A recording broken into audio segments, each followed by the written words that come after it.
12 quintal कांदा विकून खिशातून 301 रुपये द्यावे लागतात, हा आपल्या व्यवस्थेचा सगळ्यात मोठा ब्लॅक डे आहे.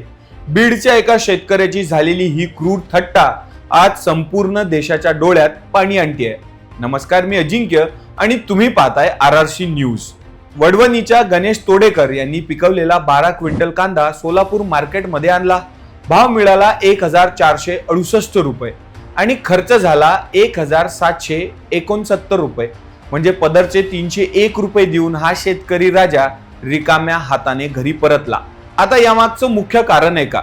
भारताने 2023 मधील 25 लाख मेट्रिक टन कांदा निर्यात थेट घटवून 2025 मध्ये 11 लाख टनावर आणली. पण धक्कादायक बाब म्हणजे देशाचा कांदा असतानाही आपण मार्च 2025 पर्यंत अफगाणिस्तान आणि इराण मधून तब्बल 180 ते 200 कोटी रुपयांचा परदेशी कांदा आयात केला.